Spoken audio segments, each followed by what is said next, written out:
Que vitória para uma equipe Mercedes de fábrica. 1-2 em Las Vegas. Quem teria pensado em vários momentos deste ano que a Mercedes seria capaz de fazer isso? Mas capazes eles eram. George Russell venceu o Grande Prêmio de Vegas de forma convincente a partir da pole, liderando efetivamente do início ao fim, apesar da pressão inicial da Ferrari e depois realmente sem pressão, exceto de seu companheiro de equipe Lewis Hamilton nos estágios finais da corrida. E George. Mas basicamente George tinha a corrida sob controle, porque sempre que ele entrava primeiro dos pneus médios para os duros e depois para outro conjunto de duros, sempre fazia isso com uma margem de 6 a 7 voltas sobre seus concorrentes. Portanto, se houvesse alguma pressão sobre ele, ele seria o cara com os pneus mais novos e frescos. Então, funcionou muito bem para ele. E que noite, que dia, que noite, que vitória. Lewis Hamilton em segundo pela Mercedes, ressaltando o quão bom aquele carro era. Este fim de semana. Parece um pouco clichê dizer este fim de semana. Isso supõe que talvez no próximo fim de semana não seja o mesmo, mas tenha em mente que a Mercedes veio a Vegas sem verdadeiras atualizações, apenas uma leve modificação na borda de ataque da asa dianteira para equilibrar o carro com as configurações de asa traseira menores que estão usando para Vegas. Muito específico para o circuito. E você tem que dizer que a Mercedes simplesmente fez um trabalho melhor. Talvez eles não saibam como conseguiram fazer os pneus funcionarem. Talvez fosse o centro de rolagem, talvez fossem os ângulos de cambagem, talvez fosse o centro de pressão, talvez fossem todas essas coisas combinadas. Mas seja o que for, eles estavam sempre na faixa de boa gestão de pneus e boas temperaturas nos Pirellis. Nunca realmente vimos os pneus duros antes da corrida. Bem, não vimos os pneus duros antes da corrida. Mas eles foram muito bons com esses, muito bons com os médios e muito bons, obviamente, com os macios na qualificação também. E George fez uma corrida longa com os macios na sexta-feira também. Então eles passaram por toda a gama e foram bons em todos os compostos, e sempre conseguem ter um equilíbrio bastante bom entre aderência e velocidade máxima em qualquer fase do fim de semana. Como eu disse, se você perguntasse à Mercedes por que e como eles fizeram isso, provavelmente diriam: bem, fizemos todas as coisas habituais, apenas ajustamos o carro e funcionou bem. Para todas as outras equipes, fazer os pneus funcionarem é, às vezes, mais do que às vezes, uma arte negra de apenas tentar isso, tentar aquilo e ver o que acontece. E se você não conseguir fazer os pneus funcionarem em cerca de algumas voltas, talvez em 1 ou 2 horas, como a Aston Martin não conseguiu, as chances são de que você não conseguirá fazê-lo funcionar em nenhum momento do fim de semana, como vimos, como foi o caso da Aston, como vimos com outras equipes também. A Ferrari fez um trabalho bastante bom e, em termos de gestão dos pneus, é isso que estou dizendo. Carlos Sainz se qualificou na primeira fila, como sabemos, mas foi ultrapassado na largada nas primeiras voltas por Carlos Leclerc, seu companheiro de equipe, mas foi interessante como os pneus da frente se degradaram rapidamente. Em Leclerc, Ferrari, estamos falando de meia dúzia de voltas aqui e Carlos Sainz está em cima dele novamente. E Carlos cedeu a posição para Carlos, algo que Carlos faria mais tarde em reverso na corrida, mas eles não eram páreo para Mercedes em termos de aderência pura para equilíbrio. Eles tinham uma vantagem de velocidade máxima na Ferrari, mas não conseguiram realmente fazer nada com isso e George simplesmente desapareceu. Ele não desapareceu, ele era apenas metódico e muito bom em como usou o carro e os pneus e abriu uma diferença sobre eles. Então, uma fase inicial muito boa. A Mercedes que meio que silenciou todo mundo. A Ferrari parecia forte, mas estava bem claro, mesmo naquela fase da corrida, que ninguém mais chegaria perto da Mercedes e que a verdadeira história da corrida seria o que Lewis Hamilton poderia fazer a partir de sua P10, no grid. Isso mesmo, para aqueles que não assistiram à qualificação, Lewis Hamilton, com o carro com o qual George Russell venceu o Grande Prêmio de Vegas, se qualificou em 10º. Agora, a contrapartida disso, claro, é que ele foi o mais rápido no Q2 apenas alguns minutos antes do início do Q3. E se ele tivesse repetido aquele tempo do Q2 no Q3, ele estaria na segunda fila no pior cenário. E se ele tivesse ido mais rápido, provavelmente estaria na pole e provavelmente teria vencido esta corrida. Ele dirigiu absolutamente bem a partir da P10, realmente bom no tráfego, ele estava sempre rápido. Seus pneus estavam sendo punidos muito mais do que os de George, mas ele estava sempre lá. Ele estava sempre nos espelhos de George. Você tinha a sensação de que se ele chegasse mais perto do que 5 segundos, George poderia simplesmente se afastar porque seus pneus estavam mais frescos. Mas ficou em cerca de 5 segundos. Mas isso foi bom o suficiente para Lewis Hamilton ser Lewis Hamilton novamente. Mas o que aconteceu no Q3? Ainda não sabemos. Eu não acho que ninguém saiba porque é tão difícil colocar os pneus na zona certa. Esse foi o único momento do fim de semana em que a Mercedes não conseguiu fazer os pneus funcionarem em nenhum dos carros. E eu disse: ontem, que se você olhar para onde ele saiu, ele estava sempre no tráfego. Ele teve Nico Hülkenberg na frente dele na maior parte do tempo, em ambas as voltas no Q3. E ele teve Carlos Sainz na primeira volta. E ele cometeu alguns erros e não conseguiu colocar os pneus certos nas voltas de saída por causa do tráfego. Enquanto isso, George, em contraste, saiu por último quando a pista estava mais rápida e também estava em uma estrada livre. Posicionamento realmente bom, uso realmente bom de GPS, talvez um bom uso de estratégia, eu não sei. E o que aconteceu com Lewis permanecerá, eu acho, um mistério por um tempo. Talvez consigamos uma história mais profunda sobre isso. George foi enfático sobre quando ele queria sair. Ele queria sair tarde, mas não acho que Lewis não quisesse sair o mais tarde possível também, que era a coisa lógica a se fazer, P10 até P2. Enquanto ele estava sentado no carro, aqueles Rolls Royces, estranhos Rolls Royces que estavam dirigindo em uma espécie de procissão fúnebre. Após a corrida até a área do pódio, você podia ver que Lewis estava apenas pensando: eu deveria ter vencido esta corrida, o que aconteceu. E essa é sua terceira última corrida. Agora, na Mercedes, teria sido uma coisa maravilhosa para ele ter vencido em Vegas. E você podia ver isso em seus olhos, sabe? O quanto ele realmente queria vencer aquela corrida e quão bem ele havia pilotado. E simplesmente nunca aconteceu para ele naquela sessão de qualificação. Foi aí que tudo se perdeu. Suponho que você também poderia pensar que provavelmente é uma coisa boa que isso tenha acontecido, porque como a Mercedes teria gerenciado George contra Lewis, se eles estivessem na primeira fila juntos, eles teriam chegado na primeira curva. Como eu continuo dizendo, é um bom trabalho que a Mercedes não tenha sido um carro de ponta nos últimos, seja lá o que for, desde 2022. 22, 23, 2 anos e meio, ou 3 anos, na verdade, porque se tivesse sido, teria sido horrível.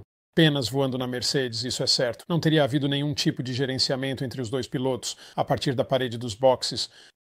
E teria sido bastante caótico, mas como foi uma corrida diferente. Você sabe, Lewis teve nada além de tráfego à sua frente na maior parte da corrida e ultrapassou tudo. E George teve pista livre e simplesmente controlou a corrida como queria no melhor carro de corrida do fim de semana. A Ferrari foi incrível como rapidamente. Os pneus da frente se desgastaram. Carlos Leclerc subiu para P2. Foi incrível como rapidamente os pneus da frente se desgastaram.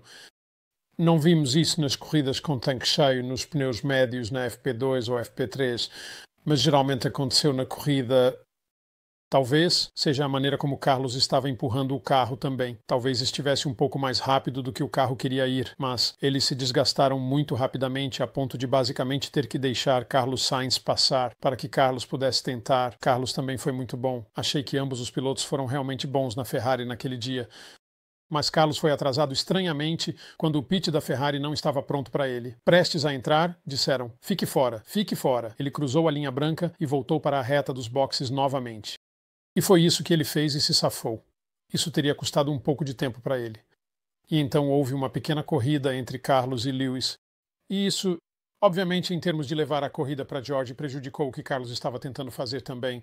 Mas um P3 muito bom no final, sem chance de vencer os dois Mercedes. Os Ferraris eram um pouco mais rápidos em linha reta, mas isso não significava muito porque o nível de aderência era com os Mercedes. Então, Carlos terminou em terceiro, Charles terminou em quarto, incrivelmente, irritado, no rádio ao cruzar a linha, palavrões censurados por toda parte. Bem, a emoção de Charles se manifestando não é incomum. As palavras que ele usou eram muito incomuns para um cavalheiro. Eu estaria interessado em ver se ele recebe uma penalidade por isso, mas do que se tratava tudo isso?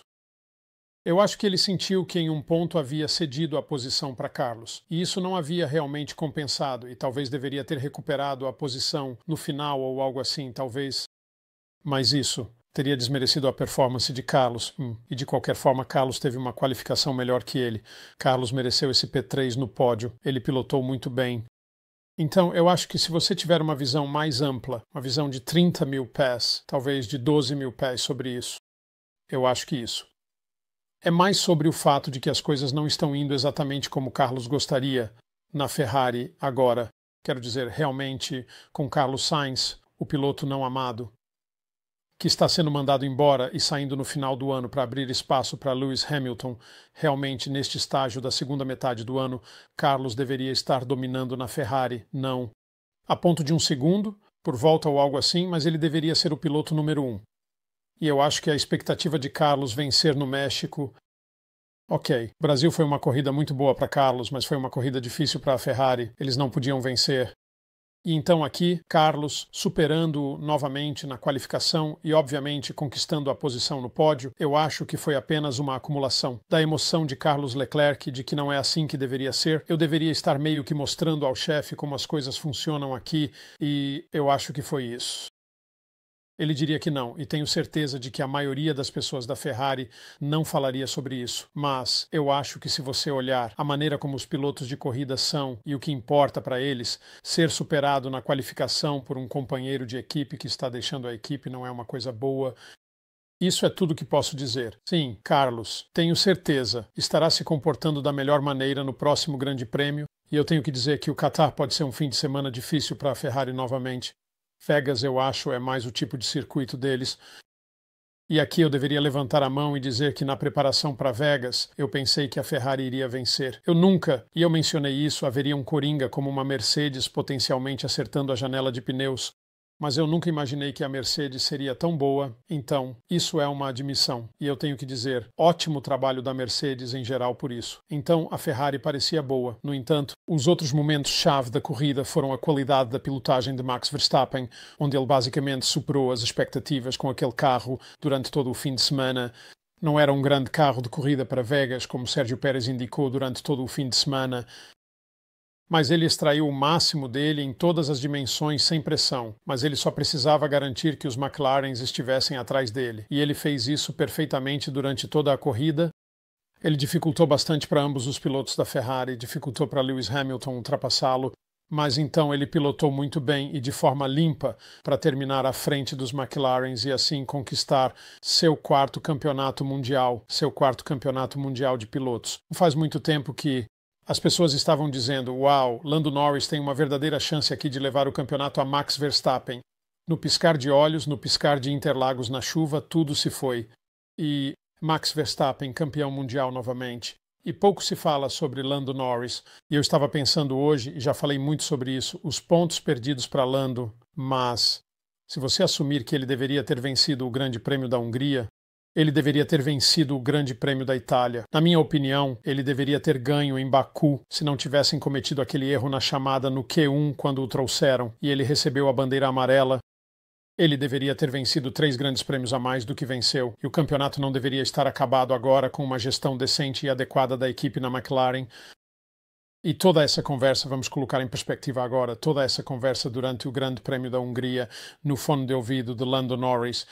Lando, se você quer a equipe ao seu lado para o campeonato, isso é o certo a fazer. Ou você diminua a velocidade, dê a vitória ao Oscar. E ele fez isso relutantemente. Não foi um instante de, sim, tanto faz, você que sabe. Lando sabia que essa era potencialmente uma grande decisão que ele estava prestes a tomar. E assim ele fez. E ainda assim, para que tudo isso, que campeonato, que ajuda ele iria receber, quero dizer, tudo isso foi um completo, como eu previ na época, como eu disse na época quando estava muito agitado após a Hungria, tudo isso foi uma perda de tempo. Lando deveria ter vencido o Grande Prêmio da Hungria e teria esse GP no crédito. Ele deveria vencer em Monza. Deveriam ter melhor controle das travessuras de Oscar na primeira volta em Monza. E como ele devia vencer em Baku, ele tinha um carro rápido para vencer em Baku. Se ele teria vencido Oscar naquele dia, talvez, mas certamente ele teria vencido Carlos Leclerc. Então, sim, eu acho que foi um segundo semestre do ano de oportunidades massivamente perdidas para Lando Norris. E como eu disse, num piscar de olhos, Max Verstappen ganhou o campeonato mundial. E agora tudo que eles estão falando na McLaren é sobre o campeonato de construtores que, claro, eles têm uma chance muito boa de vencer, mas não é bem a mesma coisa. E assim foi. Grandes celebrações depois pela 4ª vitória de Max, pelos 2 pilotos da Mercedes, por Carlos estar no pódio.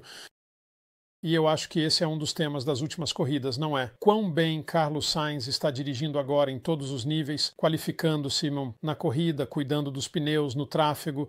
Ele está apenas fazendo um trabalho brilhante e ele está deixando a equipe. É tão triste, realmente me dói dizer isso, mas é. Então, parabéns à Mercedes pela vitória, parabéns a Max Verstappen pelo 4º campeonato mundial. Totalmente merecido e lindamente garantido. Ele realmente garantiu isso no Grande Prêmio do Brasil, eu acho. E ele fez isso em um dia em que alguém que foi criado muito perto dele, Terry Newville, na Bélgica, garantiu efetivamente o Campeonato Mundial de Pilotos de Rally no Japão, quando seu companheiro de equipe, Ot Tanak, que mencionei ontem, liderando facilmente o Rally do Japão, saiu na primeira etapa de domingo, após passar pela parte realmente difícil, sinuosa e escorregadia, em uma curva direita relativamente rápida, apenas subestimou o nível de aderência, saiu e destruiu o carro, ficando fora do rally. E, infelizmente, o mesmo pode ser dito de Heikki Kovalainen, que você se lembra que venceu o Grande Prêmio da Hungria de 2008.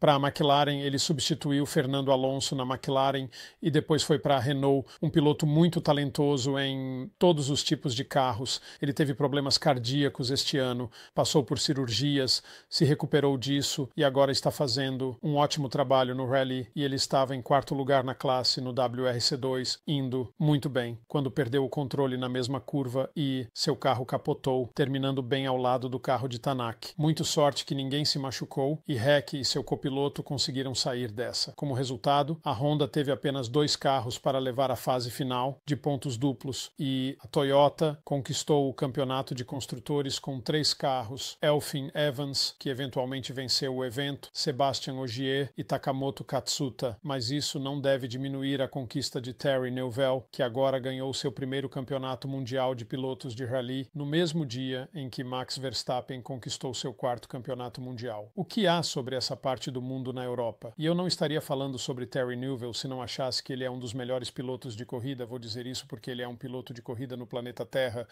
Equilíbrio e controle de carro inacreditáveis, assim como Max Verstappen. Então, parabéns a ele. Performance superbe.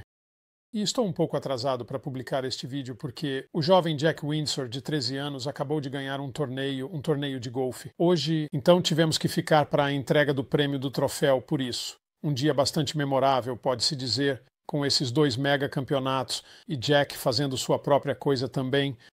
De qualquer forma, aqui estamos. Um grande agradecimento a Petcraft, a OM Exclusive e a Track Ninja. E, claro, a você, os espectadores, por assistirem. Nos últimos 3 dias, um triplo evento estará de volta muito em breve com os relatos do Grande Prêmio do Catar, o Grande Prêmio do Catar.